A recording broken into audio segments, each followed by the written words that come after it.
Alô, irmãos e irmãs em Cristo Jesus.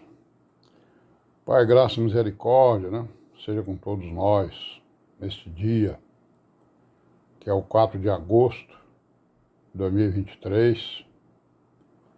Graças a Deus, né? Pela conservação das nossas vidas e por tudo mais que Ele tem feito, né? Nas nossas vidas. Pela vida própria que Ele nos deu, né? Pela redenção, né? Pelo sangue que o Senhor Jesus derramou no madeiro, para a redenção da humanidade, da criação, né? Também pelo entendimento que Ele nos tem dado, né? Acerca da igreja, da religião, né? Das religiões, principalmente das religiões que falam em nome de Jesus, né? Em nome do Deus de Israel, né?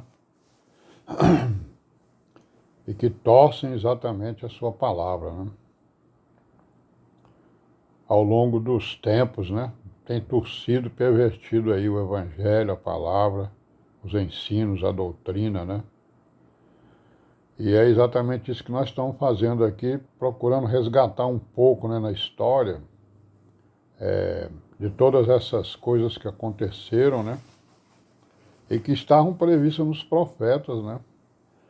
Nos profetas, tanto do Antigo Testamento como do Novo, né? Tudo previsto aí, né? Não uma revelação assim detalhada, né? Mas são revelações que nos mostram o que aconteceu no passado e o que aconteceu, o que vai acontecer no futuro. Então nós estamos falando aqui, fazendo aqui uma espécie de resumo, né? Dessa história. Nós vimos aí que depois que os apóstolos morreram, né? Elementos da igreja entraram em contato com as filosofias, né? Principalmente com a filosofia grega, e introduziram exatamente as suas visões de mundo, né? Dentro da igreja. E aí o que aconteceu? Foi feita a correção, essas pessoas que eram até líderes, né? Certo?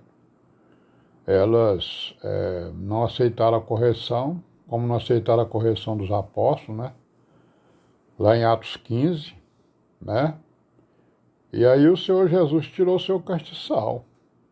Ou seja, o castiçal foi tirado do lugar. Isso significa que o quê? Que a igreja acabou? Não. Significa que os irmãos que não aceitaram isso continuaram o seu caminho, né? Continuaram o seu caminho na obediência à palavra, né? Na sustentação, né, do testemunho da palavra, né? O testemunho das profecias, testemunho de vida, né? Então isso aí foi uma coisa que sempre aconteceu no cristianismo desde o início, né? Desde o início aconteceu isso. A introdução, né, de visões de mundo, de teorias, né, dentro da doutrina, né? Doutrinas e ensinos contrários, né, aos ensinos apostólicos e proféticos e do próprio Senhor Jesus, né? E isso veio de lá para cá e está aí até hoje, muito mais pior, né? Muito pior, porque se havia, por exemplo, 10 filósofos antigamente, hoje deve ter bem uns 1000 ou mais, né? Bom, então antes antes da partida dos apóstolos, houve a dissensão, né, entre os apóstolos e os judeus que queriam impor a lei de Moisés, não é isso? Então, aos gentios, né? Dissensão essa que é narrada lá no capítulo 15 do livro de Atos dos Apóstolos. Então, após a partida dos apóstolos, então esse pessoal aí, né, eles criaram um corpo, né? Porque eles eram rabinos, né? Eles eram escribas, muitos deles eram rabinos e escribas, eles tinham um poder, né, em Israel, né? Tinha um poder e tem até hoje, né? Poder no meio da nação de Israel. Então eles sobrepujaram, né? O poder o poder da igreja, que a igreja não tem poder. Qual é o poder que a igreja tem? A igreja ela caminha na fraqueza, né? Na nossa fraqueza, na nossa pobreza, digamos assim, né? Então, após a partida dos apóstolos, aconteceu o quê? Aconteceu aquele concílio que a gente já falou nele aí, né, que é o concílio de rabinos, né, e de escribas, né, lá na cidade de Jâmnia, né, onde foram tomadas decisões, né, que a gente supõe, né, por causa das evidências, né, futuro, do que aconteceu no futuro, a gente supõe que eles resolveram tomar, né, aquele grupo, né, de rabinos e de escribas que estavam ali, resolveram tomar decisões, né, que desembocaram no quê? No controle das igrejas, né, no controle das comunidades, né, não vou nem falar da igreja, das comunidades que diziam que criam, né, na palavra, né. Várias comunidades, muitas, né, algumas fundadas pelos apóstolos e outros por eles mesmos, né, porque eles partiram para pregar o Senhor Jesus segundo a lei de Moisés, né. Então, algumas evidências disso são o quê? Né? A primeira evidência disso é a própria dissensão narrada lá no capítulo 15 de Atos dos Apóstolos, né? Lá no Atos dos Apóstolos está lá escrito, eles não submeteram os ensinos apostólicos, não é isso? E os seus desdobramentos, né? Teve muitos desdobramentos, né? Desse referido conselho. A outra evidência é o quê?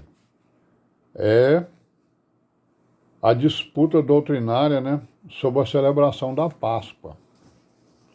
Olha aí, ó, a Páscoa ela foi imposta, né, para várias comunidades depois da morte dos apóstolos, significando que aquele grupo de judeus estava forte, né? Então foi uma das principais controvérsias, né, além daquela outra lá narrado no capítulo 15 de Atos dos Apóstolos, tem essa aí, a controvérsia da Páscoa, a celebração da Páscoa. E essa controvérsia foi entre o quê? As comunidades, né, lá da Ásia e as comunidades do Ocidente, digamos assim, né. Umas queriam que a Páscoa fosse celebrada, né, no mês tal, nos dias tais, conforme a lei de Moisés, e outros queriam. E a dissensão não era nem por causa da Páscoa, né? Todos eles festejavam a Páscoa, né? A dissensão foi por causa da data só. Foi só isso mesmo. E tem outras evidências, né? Outras evidências do domínio dos judeus sobre as comunidades ditas cristãs, né? Certo? Não sobre a igreja, né? Sobre as comunidades cristãs. Que são o quê? Os resquícios da lei de Moisés que tem aí nas congregações, né? E são conservados aí pelas denominações até hoje, né? É isso? Diversos ramos do cristianismo aí. Catolicismo romano, as igrejas ortodoxas, né? Como, por exemplo, o que? O dízimo, né? As ofertas, né? Certo? Os rituais, as vestimentas, né? A construção de templos, né? De lugares sagrados, né? Então, o lugar sagrado da igreja hoje é o corpo, é o nosso corpo, né? O corpo é a habitação do Espírito Santo, né? Daquele que creu. Esse é o sagrado. O lugar sagrado hoje não tem lugar sagrado na terra. Tinha na época de Moisés, né? Que era o templo, né? O tabernáculo. Bom, então teve uma outra influência, né? Sobre as comunidades cristãs, que foi absorvida pelas comunidades, né? Pelos líderes principalmente, né? Através do século, que foi as ciências religiosas, né? Das diversas nações, as outras religiões, né? Das outras nações, não é isso? As outras religiões começaram, então, a penetrar, né? Nas comunidades cristãs. E isso ensejou que é o aparecimento daquilo que se chama de sincretismo religioso, que é uma mistura, né? É uma mistura da doutrina cristã com as doutrinas das outras religiões, né? Que é chamado aí de sincretismo, né? sincretismo religioso. Aí vamos parar por aqui hoje, né? Amanhã a gente continua, se Deus quiser.